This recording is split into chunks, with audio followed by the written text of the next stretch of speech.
এই যে নসিহতগুলো করছি যারা আনম্যারিড, তোমার জন্য এগুলো শোনার চেয়ে বেশি দামি। কারণ এই ডিসিশনটা এত এত গুরুত্বপূর্ণ যে জীবনে যদি এটাতে ভুল করে ফেলেন কখনো, সারাটা জীবন আপনাকে এই বোঝা টানতে হবে এবং এমন কষ্ট আসবে যেটা আপনার ওই যে বিয়ের পর নতুনত্বর সাময়িক সুখ থাকে 1 বছর 2 বছর 2.5 বছর 3 বছর পরে দেখবেন সারা জীবনটা জাহান্নাম হয়ে গেছে। এখনকার ওইসব মেয়েদের গর্ভ থেকে আশা করা যায় যেটা স্বামী দিতে পারলে সে খুশি, দিতে না পারলে অসন্তুষ্ট বেজার। স্বামীকে প্রেশার দিতে দিতে, মানসিক কষ্ট দিতে দিতে স্বামীকে বুড়া বানায় ফেলে দিয়েছে। আমাদের নবীজি দোয়া করতেন আল্লাহর কাছে, আল্লাহ আমি এমন স্ত্রী থেকে তোমার কাছে আশ্রয় চাই যে আমাকে বৃদ্ধ হওয়ার আগেই বুড়া বানায় ফেলবে। বৃদ্ধ হওয়ার আগেও স্ত্রী চাইলে স্বামীকে বুড়া বানাতে পারে। দেখা যায় অনেক সময় অনেক পরিবার স্ত্রীদের মানসিক টর্চারের কারণে স্বামীরা স্ট্রোকের শিকার হয়, রোগ ব্যাধির শিকার হয়, হার্ট স্ট্রোক করে, হাই প্রেশারের শিকার হয়, পেরেশান। দিনের জন্য কাজ করা তো দূরের কথা, দুনিয়া সামলাতে তার সারাদিন চলে যায়। তো এই নারীরা কি হাজারা আলাইহিস সালামের মতো? যখন এমন নারীরা ঘরে ঘরে তৈরি হবে তখন দেখবেন আদর্শ পরিবার ঠিকই গঠিত হবে ইনশাআল্লাহ। তো বিয়ে করলে এই ধরনের মেয়েকে করবেন। রূপের সৌন্দর্য দেখে, টাকা পয়সা দেখে আর অন্যান্য বিষয়গুলো দেখে এত বেশি ইমপ্রেসড হওয়ার দরকার নেই। আপনি দেখবেন দিনদারিতা আছে কিনা। এবং দিনদারিতা কিন্তু শুধু বোরখার মধ্যেই থাকে না। আপনাকে কথা বলে প্রশ্নোত্তরের মাধ্যমে পাত্রী দেখার সময় এগুলো যাচ করতে হবে। আপনাকে ওর মাকে দেখতে হবে, তার মা কেমন, কোন মায়ের সন্তান সে, তার মায়ের আকীদা কেমন, তার মা কেমনে চলাফেরা করে, ওর নানি কেমন, ওর পরিবারের সদস্যরা কেমন, এগুলো দেখে মেয়ে চুজ করবেন। এই যে নসিহতগুলো করছি যারা আনম্যারিড, তোমার জন্য এগুলো শোনার চেয়ে বেশি দামি। কারণ এই ডিসিশনটা এত এত গুরুত্বপূর্ণ যে জীবনে যদি এটাতে ভুল করে ফেলেন কখনো, সারাটা জীবন আপনাকে এই বোঝা টানতে হবে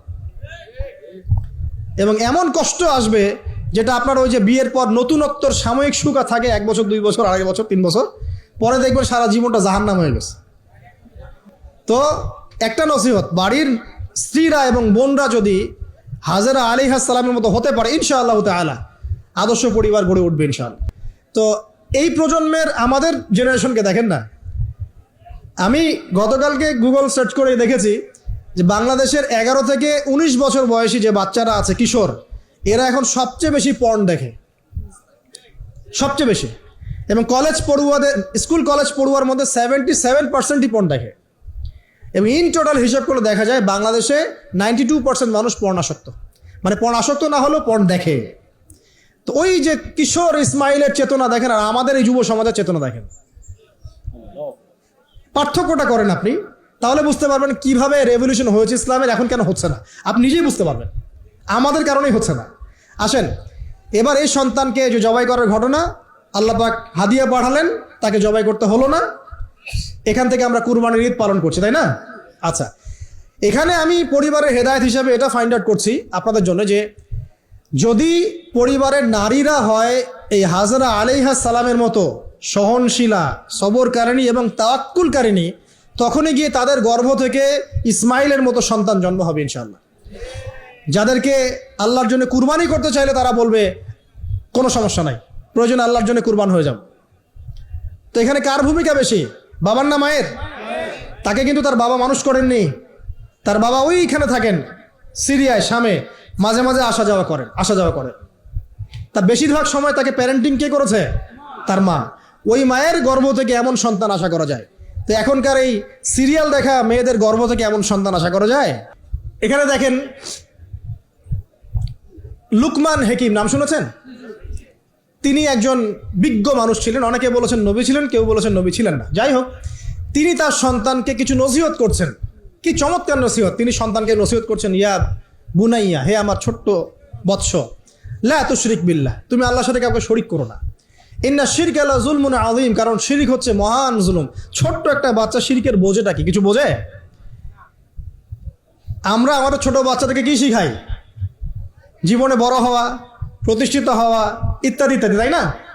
কিন্তু এখানে দেখেন লুকমান হাকিম আলাইহিস সালাম, তিনি তার সন্তানকে শিরকের শিক্ষা দিচ্ছেন। পিতামাতার খেদমত করবে, তাদের অবাধ্য হবে না, সৎ কাজের আদেশ করবে, অসৎ কাজে নিষেধ করবে, ঠিক আছে? বিপদে পড়লে সবর করবে, গাধার মতো উচ্চস্বরে কথা বলবে না। এই নসিহতগুলো করছেন লোকমান তার সন্তানকে আলাইহিস সালাম। তো এখান থেকে প্যারেন্টিং পাচ্ছেন না যে আপনি আপনার সন্তানকে, পরিবারের সদস্যদেরকে কি নসিহত করবেন? এবার কোরআনের পাতায় পাতায় আছে। ইয়াকুব আলাইহিস সালাম তার সন্তানদেরকে নসিহত করছেন, আমার পরে তোমরা কার ইবাদত করবে? তারা বলছে আমরা আল্লাহর ইবাদত করবো ইনশাআল্লাহ তাআলা। ইউসুফ আলাইহিস সালামের সাথে তার পিতার একটা গভীর প্রেমের সম্পর্ক ছিল। আসহাবুল কাহফের মধ্যে আপনি এর এক্সাম্পল পাবেন। তো কোরআনের এভাবে পাতায় পাতায় আপনি দেখবেন যে আলহামদুলিল্লাহ আল্লাহ পাক আমাদেরকে আদর্শ পরিবার গড়ার এই মেসেজগুলো দিয়েছেন। বলতে গেলে অনেক লম্বা সময় চলে যাবে, তো বাকিগুলো আপনারা খুঁজে বের করবেন ইনশাআল্লাহ। আল্লাহ পাক তৌফিক দান করুন।